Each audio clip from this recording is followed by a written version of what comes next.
Hey YouTube, what's going on?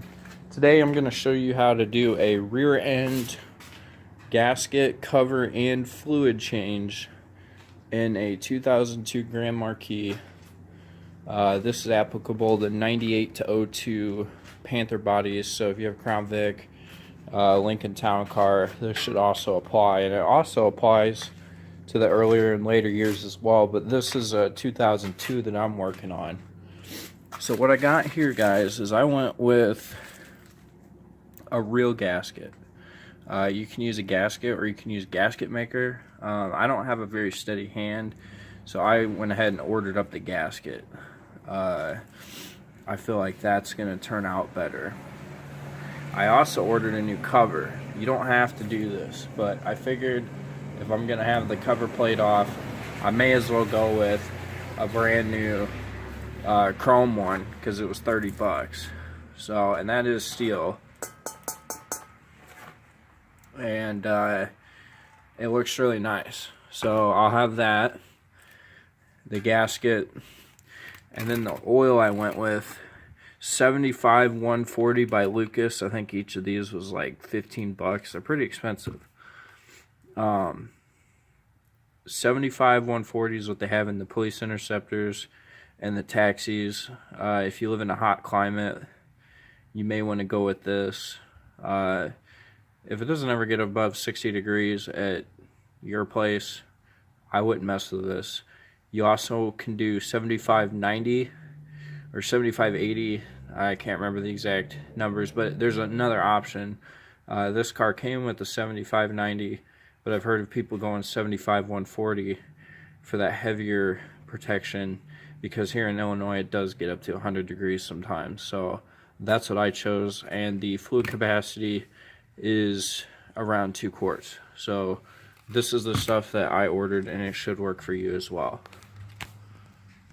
Setting the parking brake on this car is going to do you no good, because we're going to have the rear end of the car lifted up. So in order to prevent your car from moving, we're going to have to do some blocks or 2x4s in front of each tire, like I've done here. Leaving it in park, remember, this is a rear wheel drive vehicle. It's going to do you no good when you lift the car off the ground. We need to prevent it from moving, because we're going to be laying under the rear axle at times. Here's your rear end right here, and there is a, it's hard to see, my flashlight's on it, there's a drain, I'm sorry, there's a fill bolt right there. Let's see if I can zoom in. It's wet. I put PB Blaster on it a little bit ago. So the first step of doing this is we have to remove that bolt, because if you don't do that first and you drain the fluid out, you're not going to have a way to put new fluid in, and you're going to be stuck where you're at. So at least if you can't get that bolt out, you can save it for another day and you can still drive the car. So our first step is going to be to fit a 3/8 drive into that hole and try to break it loose. But first, we're going to need to lift the back end of the car up. Okay guys, to lift this car, I decided that due to the shape of the frame, I went ahead and used this spot here to power my jack up. I then placed a jack stand right here, and then as an extra precaution, I went and I loaded the jack up against that lift plate on the axle without lifting the axle up. And then as a third fail-safe, I put a stand there and just kind of wedged it in under that cross member as hard as I could. So I'm kind of a claustrophobic individual under cars, so I like to make sure that there's going to be nothing scary going on. But now that we've got all this lifted up, we need to get to that fill bolt. I'm sorry. So 3/8 drive ratchet, probably going to need an extension to fit in there, and possibly a swivel. Guys, I know I did not film this step. I really needed both hands for this, but this setup here actually was sufficient. You can fit that wrench in there pretty easily. And what I did, and I did need a breaker bar. For me personally, I use the handle of my jack, and this actually fits over that snug enough, you know, and then broke it loose and rotated it out. It doesn't have a whole lot of threads.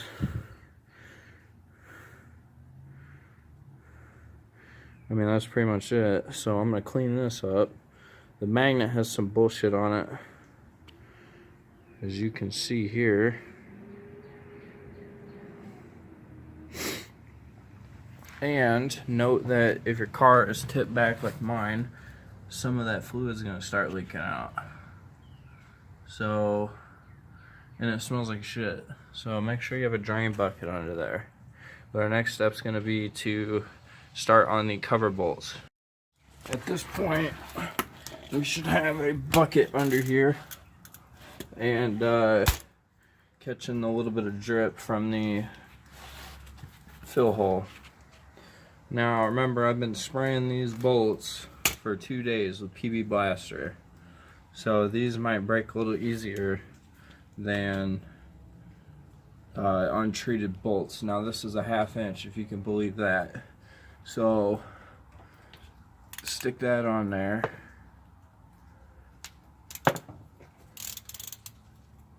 And I'm gonna set this up.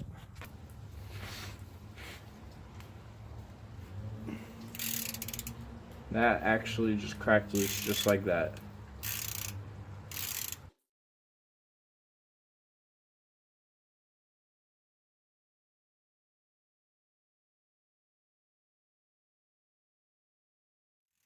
Starting to see a little bit drip out now.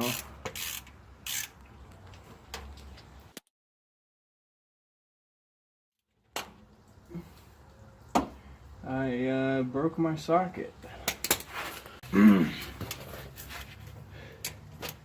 New socket. I really did break that.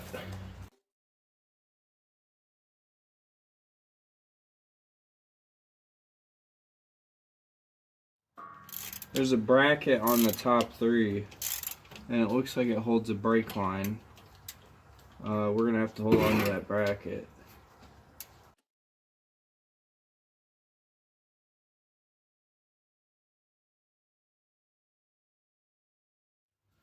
Alright, now we knock it. Wrong tool. But yeah, all these bolts are pretty much hand tight now, so we gotta break the old gasket free. Alright, got a hammer. Here we go. Starting to come out. Might need to pull these bolts out a little more.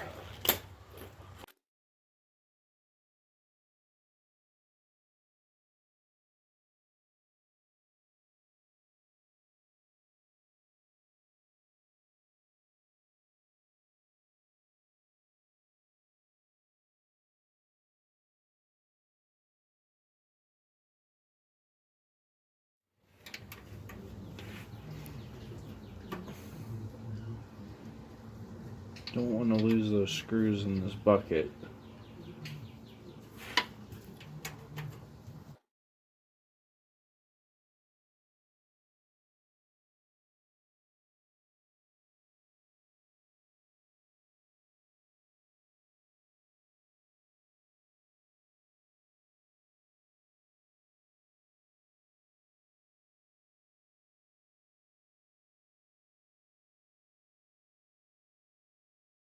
There we go. Cover off. It's kind of frothy in here. I did drive a little bit ago. Last bit of that's draining out. There's that bracket up here. It does move. I did not unhook it from the cable. I think I'm just gonna slide the new cover underneath it.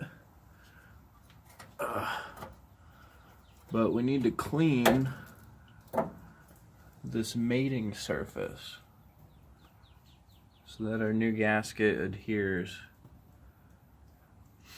maybe take a rag and try to dry some of that off.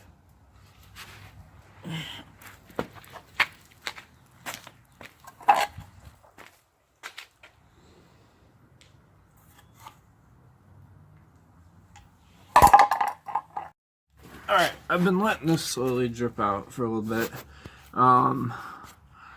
I hung a rag, which is in the trash now, over this large gear here. And then I took some 220 and I kind of sanded all this corrosion around the edge. And I got that. I know it may not look it. It's nice and smooth. I didn't push too hard because I don't want to ruin this machine's surface. That's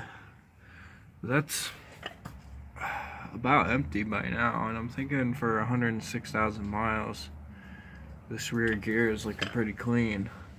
So I'm gonna go ahead and wipe some of this grit off of this case here, and then we're gonna go ahead and set the gasket up in the new cover, and we're gonna install that. Okay, so I wiped down the edge of the rear end case with the rag, and then I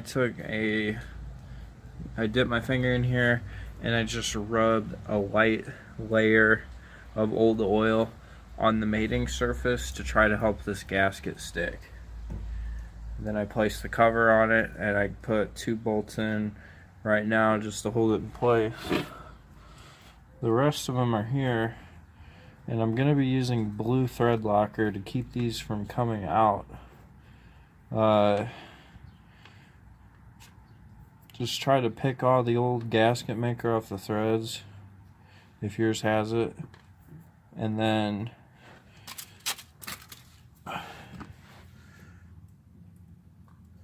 just throw some of that on there, and then stick it in the hole and tighten it down by hand.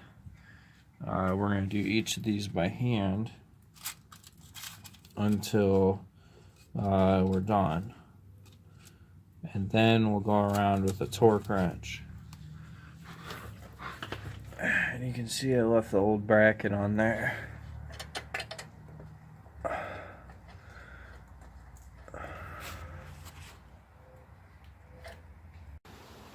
All the bolts are in. Manual calls for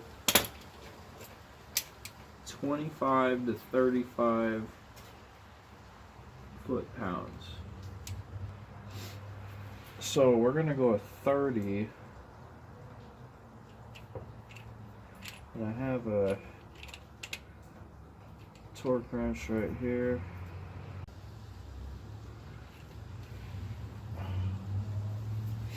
And go in a star pattern. So I'm going to start with this one.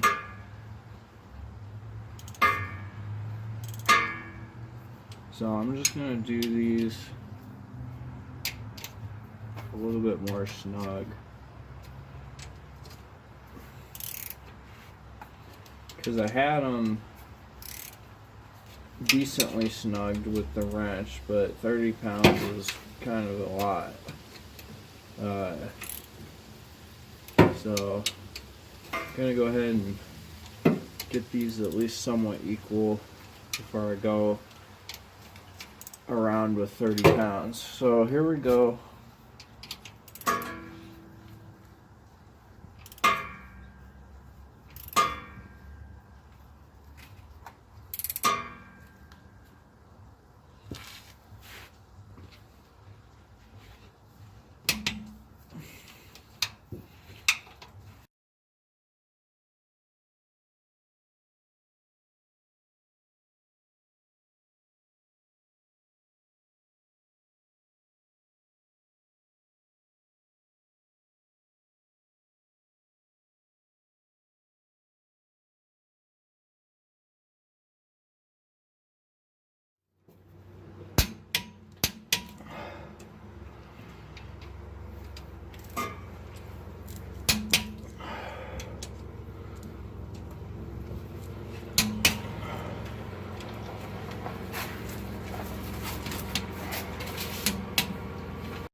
clean this up.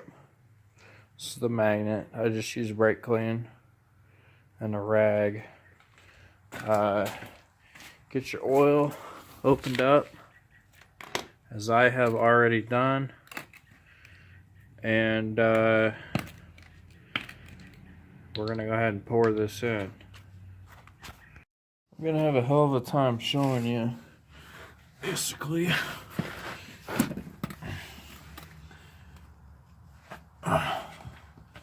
stick your nozzle in there, and I guess squeeze. Once you got the drain bolt set in, go ahead and tighten that down real good.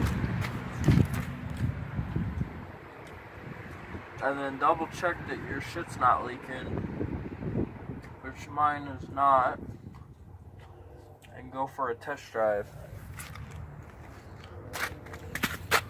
And then come back later and check and make sure that your pumpkin is not leaking, which mine isn't.